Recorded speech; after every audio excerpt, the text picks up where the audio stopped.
Isaac Boone stopped walking the moment he saw her fall. The wind was cutting down the San Pedro Valley, dry and sharp, carrying a thin scatter of snow that never should have been there. It clung to the ground in broken patches, just enough to show where someone had been stumbling, just enough to prove how far they had already gone on borrowed strength. The young Apache woman dropped to her knees beside the riverbank and did not rise again. Isaac stood several paces away, his rifle heavy in his hands, his breath turning white in the cold. He had learned years ago that hesitation could kill a man just as surely as violence. He had also learned something worse, that stepping forward could cost more than walking away. The last time he chose to stay, his wife and child died while he guarded land that could not remember their names. This time the land watched quietly as Isaac Boone made another choice. The San Pedro Valley lay open and exposed beneath a pale winter sky, its wide grasses bent flat by the wind. This was not a land that hid its dangers. It showed them plainly: dry riverbanks cut sharp by stone, cottonwoods stripped bare, the ground stiff with frost that would vanish by noon and leave mud in its place. Men who lived here learned early that survival had less to do with luck than with restraint. Isaac Boone had chosen this place because it offered no comfort. His rancho sat far from the nearest trading post, a low structure of timber and packed earth built for function, not permanence. The cattle grazed thin pastures. Water came from the river when it could be trusted. Everything in Isaac's life was measured, rationed, and deliberate. He woke before dawn, worked until the light failed, and slept with the same quiet discipline. That routine had carried him through years he did not speak about. There were signs of a life once shared: a second chair pushed against the wall, unused but never moved; a child's wooden cup tucked into a corner shelf, too worn to throw away, too heavy with memory to touch. Isaac did not look at these things often, but he never pretended they were not there. The two women he carried back to the cabin did not fit into that carefully maintained stillness. The younger one, Nadita, barely stirred as he laid her near the hearth. Her hair was dark and tangled, her skin drawn tight with cold, but her face held no softness, even half-conscious. She seemed alert, as if some part of her refused to fully let go. When her eyes opened briefly, they did not plead. They searched. The older woman, Dasan, noticed everything. She tracked Isaac's movements with steady focus, placing herself between him and her sister whenever she could manage it. Her clothing was worn thin from travel, her hands cracked and swollen from cold, yet her posture carried control. This was a woman accustomed to danger, to reading intent before words ever formed. Isaac spoke little. He built the fire higher, set water to warm, and moved with practiced efficiency. He did not ask where they had come from. He did not explain himself. In a land like this, explanations were often used as leverage, and he had no intention of giving any. Outside, the wind continued to scrape across the valley, carrying the last of the night's cold away with it. Inside the cabin, heat began to settle into the walls, slow and reluctant. The space felt altered, not invaded but unsettled, as if the quiet Isaac had cultivated for years had been forced to acknowledge another presence. As the fire crackled, Isaac became aware of a truth he had avoided since lifting Nadita from the riverbank. Bringing them here was not an act that could be undone. Whatever followed would not pass with the melting frost. Night settled slowly over the valley, not with darkness alone, but with sound. The steady push of wind against the cabin walls, the quiet shift of timber as heat worked its way into the beams. Isaac Boone remained on his feet long after the fire had taken hold, moving through the space with the same restraint he brought to every decision that mattered. Nadita's condition worsened before it improved. Her breathing grew shallow, uneven, and her skin burned beneath Isaac's hand when he checked her forehead. He had seen fever before. He knew how quickly it could turn from something manageable into something final. He fed the fire, warmed the water, and waited until the heat returned slowly enough to avoid shock. Every motion was careful, every pause deliberate. Dasan watched him without blinking. She had positioned herself near her sister's head, one hand resting lightly against Nadita's shoulder, as if anchoring her to the world. When Isaac stepped closer, Dasan's body shifted, not aggressively, but decisively, placing a boundary he did not challenge. He understood it. Out here, trust was never given freely, and it was never offered twice. You can stop, Dasan said at last. Her voice was low and steady, not a command, a warning. Isaac lifted his hands a fraction, showing they were empty. I'm not done yet, he replied. His tone carried no urgency, no insistence, only fact. Dasan studied his face, weighing the words against the man who spoke them. Whatever she saw there did not alarm her, but it did not soften her either. She stepped back just enough to allow him space, never fully removing herself from between him and her sister. For a long while, nothing else was said. The fire cracked softly. Outside, the wind lost some of its edge, settling into a constant, grinding presence. Isaac took a seat against the far wall, far enough to avoid crowding, close enough to respond if Nadita's condition shifted again. He kept his rifle leaned against the door, not as a threat, but as habit. Old habits had a way of resurfacing when the night grew long. Nadita stirred sometime after midnight. It was not a full waking, just a faint movement. A sound caught in her throat as the fever broke unevenly. Isaac stood at once, careful not to rush. Dasan's grip tightened, her eyes sharp with readiness. Nadita's gaze found Isaac through the haze, unfocused but searching. Her lips parted, and for a moment it seemed she might speak. Instead, she swallowed and whispered a single word in her own language. The sound was thin but deliberate. Dasan answered her softly, brushing hair back from her face. Isaac waited. When Nadita's eyes returned to him, clearer now, she did not look afraid. There was exhaustion there and pain, but also something else, a quiet insistence, as if she were taking measure of him in return. Why? She asked at last. The word was rough with effort, but unmistakable. Isaac did not answer immediately. He had learned that explanations offered too quickly were rarely honest. He watched the fire, considered the truth as it existed without justification. Because you were still breathing, he said finally. The simplicity of the answer seemed to satisfy her. Nadita's eyelids fluttered, and she slipped back into a deeper rest, her breathing steadier now. Dasan did not look away from Isaac, but something in her posture eased just enough to be noticed. Isaac returned to his seat, the weight of the moment settling in his chest. The question lingered longer than the answer had. Why? He knew the land would have accepted his silence just as easily as it had accepted his help. It would not have judged him either way. But as the fire burned low and the night stretched on, Isaac understood that this was not a question the land would answer for him. It was one he would have to live with. Morning came without ceremony. The cold had pulled back from the valley during the night, leaving the ground damp and dark where the thin snow had melted away. A pale light settled over the riverbank, revealing the marks of passage, footprints softened by mud, broken grass bent flat by exhaustion. Signs that two lives had nearly slipped past the point of recovery. Isaac Boone stepped outside before the sun cleared the low ridge. He moved quietly as if the land itself might still be listening. Habit drew him first to the cattle, then to the river, then back to the cabin. Routine had always been his anchor. This morning it felt altered, stretched around the presence waiting inside. When he returned, the fire had been tended. Dasan knelt near the hearth, adding a piece of wood with careful economy. She glanced up as Isaac entered, acknowledging him with a brief nod before turning back to her work. It was not gratitude. It was recognition of shared vigilance, of a night survived. Nadita lay propped on folded blankets, her eyes open now, tracking movement in the room with quiet focus. The fever had receded, leaving her drained but alert.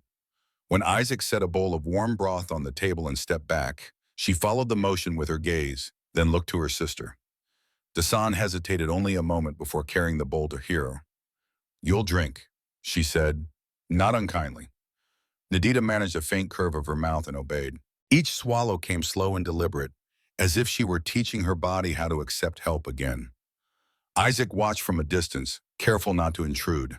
He had learned through hard experience that recovery demanded patience more than force. The day passed without conversation. Isaac repaired a loose hinge on the door, sharpened a blade near the window, and split wood until his arms burned. The sounds of work filled the cabin, steady and predictable. Dasan repositioned blankets, checked Nadita's pulse, and rationed their few remaining supplies with the precision of someone accustomed to scarcity. It was Nadita who broke the silence. "You live far from others," she said. her voice stronger now, though still rough at the edges. Isaac glanced at her, surprised more by the timing than the question. Far enough. She nodded, accepting the answer as complete. It is quiet here. Quiet was the point, he replied before he could stop himself. The words settled between them.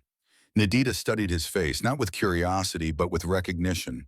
She knew the look of someone who had chosen isolation for reasons that went beyond preference. That afternoon, Isaac showed Dasan where he kept dried herbs and explained their use for lingering cold. He spoke plainly without instruction or expectation. Dasan listened, committing each detail to memory. When he finished, she inclined her head once. "We will not stay long," she said. It was not a request. It was a boundary. Isaac met her gaze. "I wouldn't expect you to." Nadita said nothing, but her fingers tightened briefly in the blanket.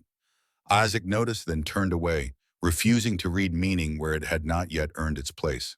Over the next 2 days, the rhythm of the cabin adjusted. Nadita began to move more, first sitting upright, then standing with care, then taking a few measured steps along the wall. She insisted on helping where she could, sorting dried beans, folding cloth, mending a tear in Isaac's shirt with small, precise stitches. "You don't have to," Isaac told her once. "I know," she replied. "I still will." Oh. There was no challenge in her tone, only resolve. Something in that answer stayed with him. It echoed too closely to thoughts he had buried for years. The belief that dignity came not from comfort, but from contribution. Watching her work, Isaac felt a faint, unfamiliar unease. It was the sense that the life he had narrowed for survival might be widening without his permission. One evening, as the light faded and the wind softened, Isaac and Nadita found themselves alone near the table. Dasan had stepped outside to check the weather, her silhouette steady against the dying light. "You didn't answer my question," Nadita said quietly. Isaac looked up. "Which one?" "Why you helped us." He considered deflecting. Habit urged him to, but something in her patience, her willingness to wait rather than demand, made evasion feel dishonest. "I stayed once," he said at last, "when leaving would have been safer." Nadita did not interrupt. "I told myself it was the right choice," he continued, his voice low. "By the time I knew it wasn't, there was nothing left to save." He stopped there, no names, no dates, no plea for absolution. Nadita absorbed the words in silence. When she spoke, it was not to console him. "Staying is not always wrong," she said. "Leaving is not always safe." Isaac met her eyes. The simplicity of the truth struck harder than sympathy would have. For the first time in years, he felt seen without being judged. That night, he slept more deeply than he had since their arrival. The change unsettled him. Over the following days, Isaac caught himself watching Nadita in unguarded moments. How she paused to rest without apology. How she listened more than she spoke. How she studied the land with the attention of someone who understood both its beauty and its cost. He felt a pull toward her that had nothing to do with desire and everything to do with recognition. It frightened him. He began to withdraw, returning to longer hours outside, speaking less, retreating into the routines that had once kept him alive. Nadita noticed. She did not pursue him, did not ask for reassurance. Instead, she spoke plainly when the moment came. "If we stay," she said one morning, "it will be because we choose to, not because we are owed." Isaac stopped what he was doing. He understood the weight of her words. This was not a test. It was a line drawn with care. That evening, as the wind shifted and the first stars appeared, Isaac stood alone near the riverbank. The land stretched out before him, wide and indifferent. He had built his life on the belief that distance could protect him from loss. Now, faced with the quiet presence of a woman who asked for nothing but honesty, he began to understand the cost of that belief. Trust, he realized, was not something that arrived fully formed. It turned slowly, like the season itself, demanding that those who chose it accept the risk of what might follow. The first sign that the valley's quiet had begun to fracture came not with gunfire or raised voices, but with absence. Isaac Boone noticed it when the trader failed to arrive. The man usually passed through every 10 days, sometimes late, sometimes early, but never missing altogether.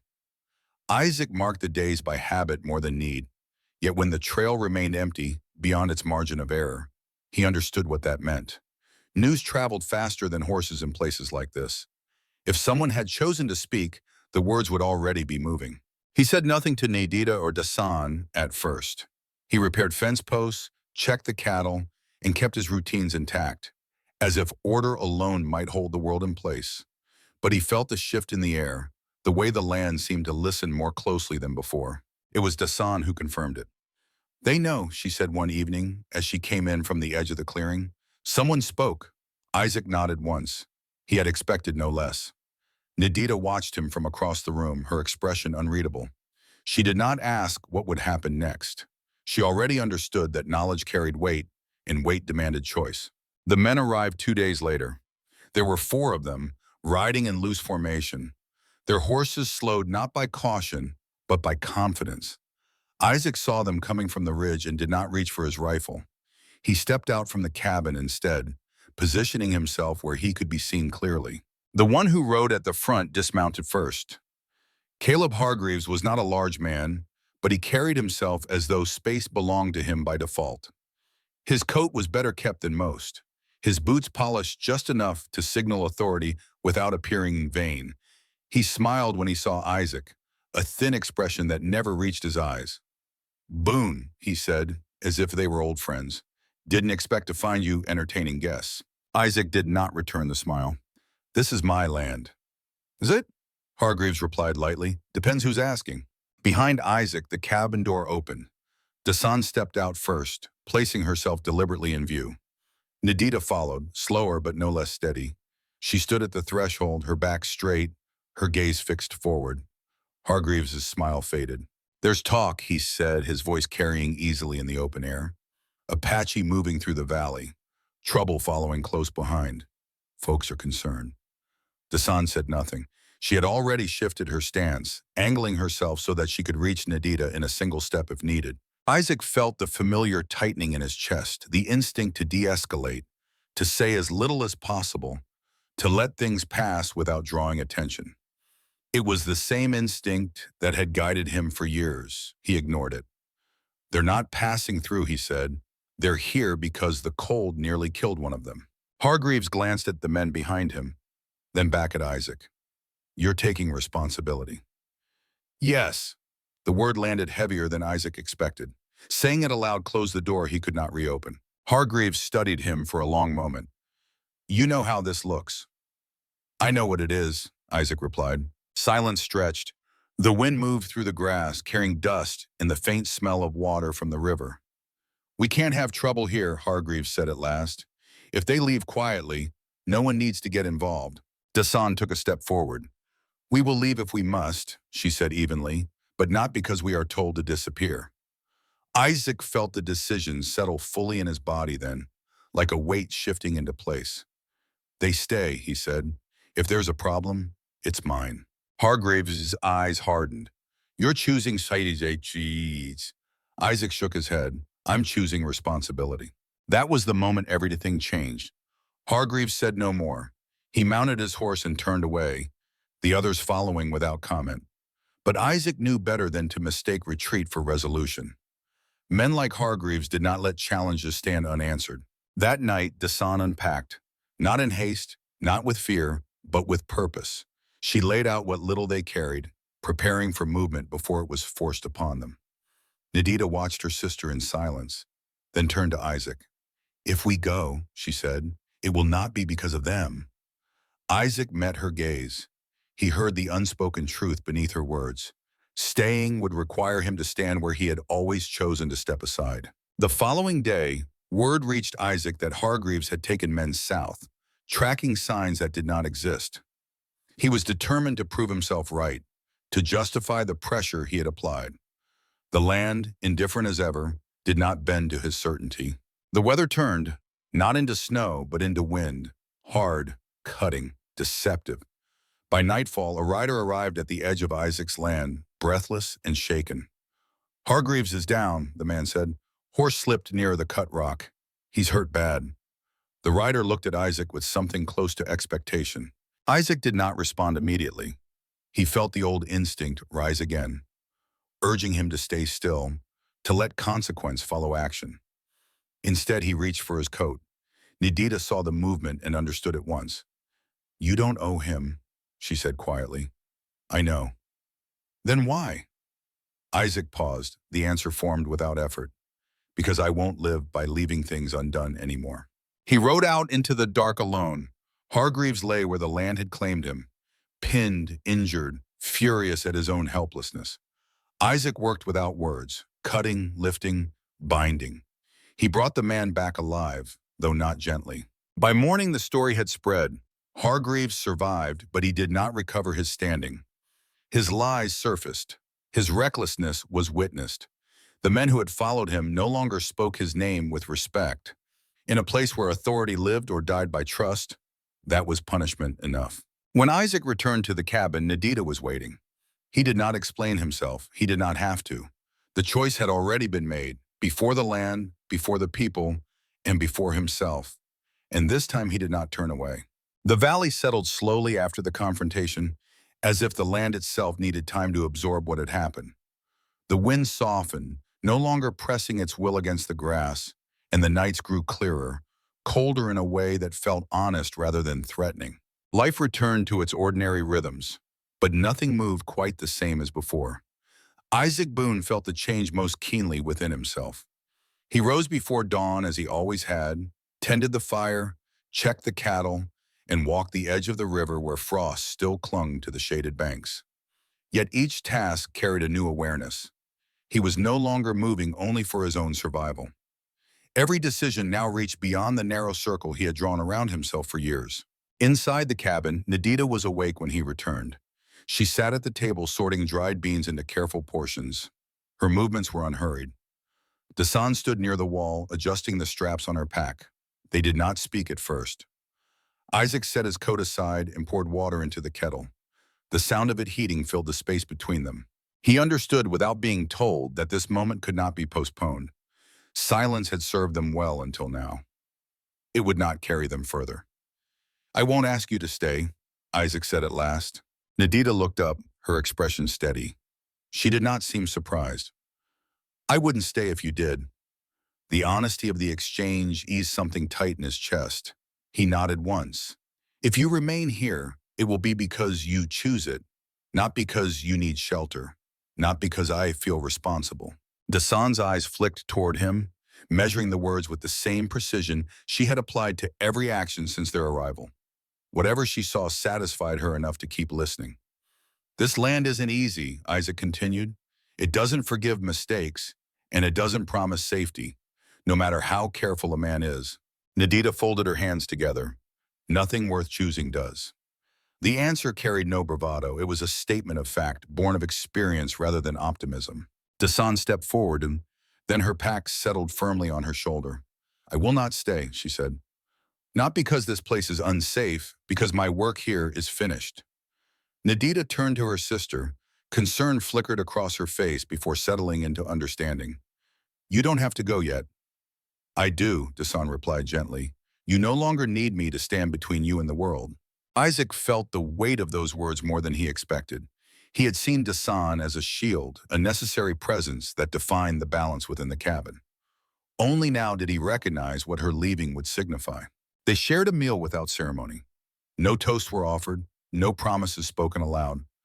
Dasan finished first, set her bowl aside, and checked her gear one last time. When she reached the door, she paused. "You chose correctly," she said to Isaac, not as praise but as acknowledgement. Then she turned and stepped out into the morning light. Nadita watched from the doorway until her sister's figure disappeared into the low hills beyond the river. She did not cry. She stood quietly, breathing in the cold air, letting the separation settle into its proper shape. When she returned inside, Isaac was waiting. "I will stay," she said simply, "but not as someone being kept." Isaac met her gaze. "I wouldn't have it any other way." They spent the rest of the day in deliberate work. Isaac showed Nadita where he planned to expand the grazing area come spring. She asked questions, practical and precise, considering the long view rather than the immediate comfort. He found himself answering without reservation, explaining choices he had once made for no one but himself. That evening, as the light faded and the fire burned low, Isaac spoke again. "I don't know what this becomes," he said, "only that I won't walk away from it." Nadita considered him carefully. "That's enough." The words carried weight. not because they promised happiness, but because they accepted uncertainty without fear. Outside, the valley lay open and indifferent, unchanged by human decisions. Inside the cabin, something had shifted quietly, deliberately, and beyond reversal. For the first time since coming north, Isaac Boone did not feel as though he were standing alone against the land. He had not erased his past, he had not been forgiven for it, but he had chosen at last to move forward without leaving pieces of himself behind. The days that followed unfolded without urgency, yet nothing about them felt accidental. Dasan did not return. Word came weeks later through a passing hunter that she had joined a small Apache group moving east toward the higher ground, where water lingered longer and the land offered better cover. The news carried no alarm, no sorrow. Isaac noted the information and let it settle. It felt right that she had gone where her strength and vigilance still served a purpose beyond guarding a single doorway. Nadita adapted to the rhythm of the rancho with steady resolve.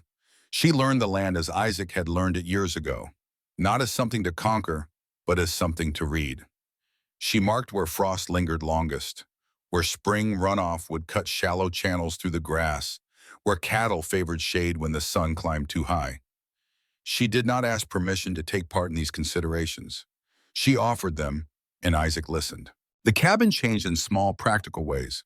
Tools were moved to places where both could reach them easily. Food stores were reorganized to reflect planning rather than scarcity. The second chair was pulled from the wall and placed at the table, not as a symbol, but because it was needed. One evening, Isaac found himself standing near the river at dusk, watching the water move around exposed stone. The memory of the morning he had found Nadita there returned, not with the sharpness of guilt, but with clarity. He understood then that the choice he had made had not erased his earlier failure. It had simply refused to let that failure define every decision that followed. When he returned to the cabin, Nadita was inside, mending a length of tack with practiced hands. She looked up as he entered, her expression calm, unguarded. "This place feels different," she said. Isaac considered the statement. It is. They did not speak of love. They did not frame what they shared in language meant to soften uncertainty. What bound them was not rescue or obligation, but the mutual understanding that neither would retreat when the work grew heavy or the land demanded more than comfort. As winter loosened its grip, the valley shifted. Grass pushed up through softened ground. The river ran clearer, faster. The cold that had once threatened life became a memory, replaced by the steady labor of preparing for what came next. Isaac Boone rose each morning with purpose that extended beyond habit. He worked not to keep the past at bay, but to build continuity, to ensure that what had begun here could endure. Nadita worked beside him, her presence neither tentative nor claimed, but chosen. The rancho no longer stood as a marker of isolation. It had become a place of alignment, shaped by responsibility, restraint, and shared resolve. The land did not bless their decision. It did not promise ease. It remained what it had always been, wide, indifferent, demanding. In the harsh, unforgiving expanse of the San Pedro Valley, Isaac Boone stood at the edge of yet another winter that could have claimed 2 more lives. He could have walked away, just as the land itself seemed to urge, indifferent and silent. Years earlier, he had chosen to stay when he should have fled, and that decision cost him his wife and child. The guilt had carved him hollow, teaching him that safety lay in distance, in silence, in never reaching out again. Yet when he saw Nadita collapse by the frozen riverbank, something deeper than fear stirred inside him. He carried her home. He carried her sister too. Not out of heroism, not for reward, but because they were still breathing, and because he could no longer bear the weight of another life slipping away while he stood motionless. What followed was not a fairy tale rescue, but a slow, painful thawing of bodies, of hearts, of a man who had long believed he deserved only solitude. Through quiet acts of care, through nights of fever and watchful silence, through the courage to stand against suspicion and threat, Isaac learned the hardest truth of all. The opposite of cowardice is not bravery, it is responsibility. Responsibility to see another human being not as danger or burden, but as someone still fighting to live. Responsibility to choose connection even when loss has taught you its terrible price. Responsibility to stay, not because it is easy or safe, but because turning away would be a betrayal of the life still flickering inside you. Sometimes the greatest healing does not come from being saved, but from choosing to save.